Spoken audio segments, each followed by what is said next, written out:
And we are back on Capitol tonight. Charter schools were not an exception from yesterday's troublesome statewide test scores. While they did perform similarly to the rest of the state in math, a little better actually, they underperformed in English language arts. Charter school advocates say, however, that a closer look at the numbers showed that certain schools exceeded the host district averages in both subjects. Here to explain more about what that means is the president of the Northeast Charter Schools Network, Bill Phillips. Thank you very much for being here. I appreciate it. Thanks for having me again. Let's sort of start broad and then work our way back. Sure. You guys do support, so the charter community supports Common Core, generally speaking. The charter community is a broad thing, but I can tell you our organization, I want to start with complimenting the regents. I think they're doing the right thing. As painful as this is, to watch those scores yesterday was bracing, to be polite. They're doing the right thing because you have to raise the bar. I thought Commissioner King made a really interesting point in his press conference yesterday when he pointed out that the proficiency rates were now matching what were the college completion rates. I think what that meant was, if you look, we've gotten better about getting kids into schools. This is education in general. We've gotten better at getting into college, but they're still dropping out. You still have dropout rates that are in the mid-30s. Right. And what Commissioner King pointed out yesterday is the test scores actually now match the completion rates. And I think if you take that down to the next step, what's going on here is we're actually finally telling kids the truth. We're finally telling them what their high school degree is worth. Right. So, okay. So the thing is, though, even the union, the teachers union, NYSET, doesn't quibble with the idea of raising the bar through this Common Core curriculum. Yep. What they say, though, is educators were not ready, the preparation was not adequate, we should have delayed before we tested kids, in some cases, on information they didn't know, and that wasn't fair. And now you have kids who really feel maybe crummy about themselves, and parents who are freaked out, and a possibility of kids feeling like they're underachieving. In other words, that there will be, it's a self-fulfilling prophecy. You even had the commissioner say, expect a 30% drop in scores. It was worse in some cases. Isn't some of that self-fulfilling? I mean, you're telling kids you failed? Well, there's a couple things going on there. So the schools have a responsibility to explain to the kids and families what's going on, and at some level, that's on the schools to not freak out their parents. I again agree with the regents, and I agree with the commissioner. We know the Common Core, we knew it was coming. It was 2010, we knew it was coming, and schools, district and charter had time to prepare.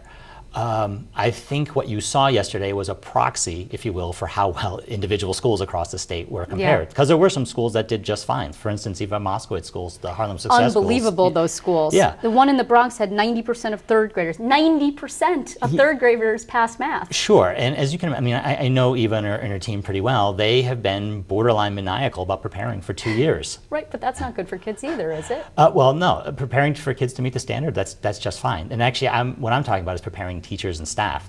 Like they're just, the thing about them is they always have a sense of urgency. And I think, getting back to your original question, groups think they're prepared and they think they have the right path. And I think the reality is you really don't know how prepared, and you don't really know what your sense of urgency is until you start measuring. And so I agree with the commissioner and I agree with the regents that you measure. Let's see where we're at. The data are what they are. Now we just move on from there. Okay, so now we have the baseline. Yep, for better right. or worse, Yep. You're getting the grades.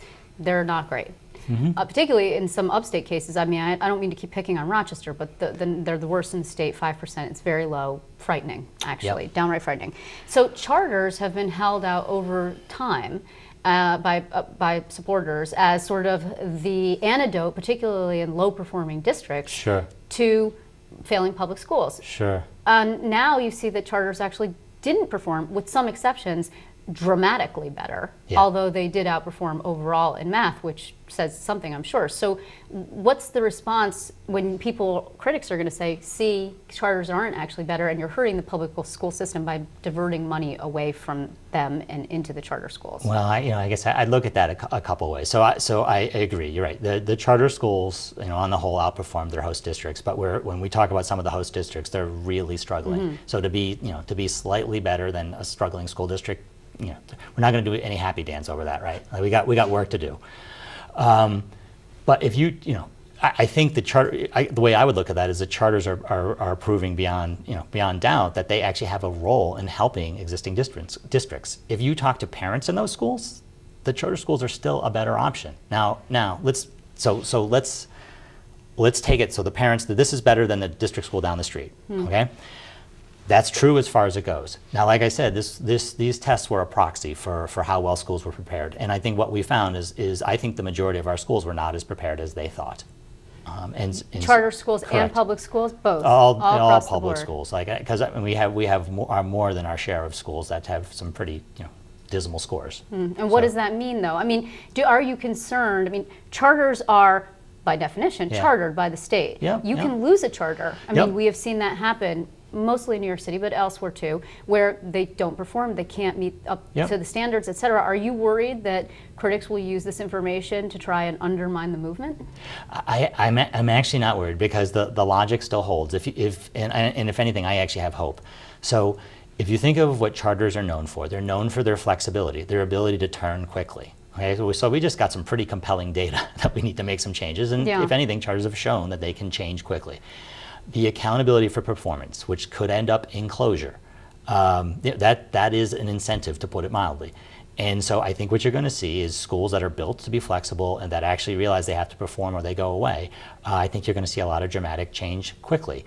And we have over a decade of proving that that's how we behave. Will we see closures as a result of these scores, do you think? What I think you'll see, it in the next couple of years. I think you got to break this into a couple places. So I think I would be extremely surprised to see any closures next year. And quite frankly, I don't think, absent a legal or a financial irregularity, I do not think the region should be closing schools next year. I mean, the commissioner was extremely clear. He was, yeah. That no schools would be punished. Now, we have some schools that are up for renewal that are really, they're on the borderline. What's the schedule again? Remind me, up for renewal ever? So every 5 years. Every 5 years. Yeah, okay. and so what happens is they're applying now, and they get a decision in the early winter. And so we have some schools that are up. I actually do not think the regions should close schools. Have you gotten an assurance from the regions that they won't consider these scores when they?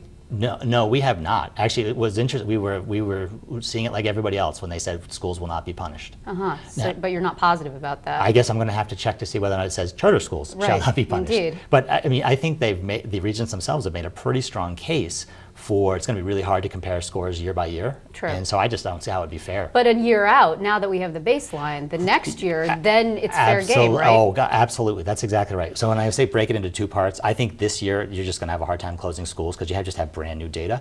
But if you go back to what chartering should be, you have a couple of years. We'll be used to the Common Core.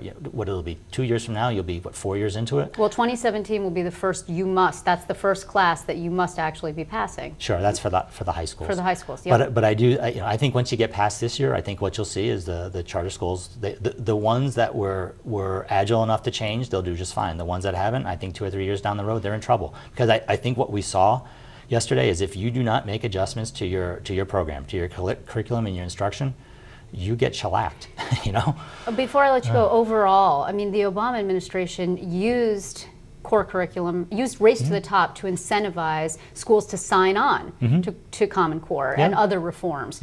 Now we see that it's a very difficult transition. Was the administration wrong?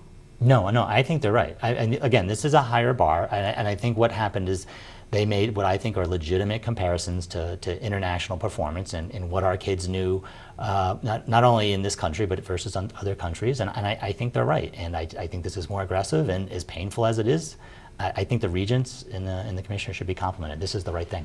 Well, it's hardly the last word, because you do have members of the legislature who are pushing now for bills that actually would reduce testing. I don't know how much they can touch Common Core, but they certainly are interested in that. So we'll be talking about it more. I do thank you for coming in. Sure. It's a pleasure.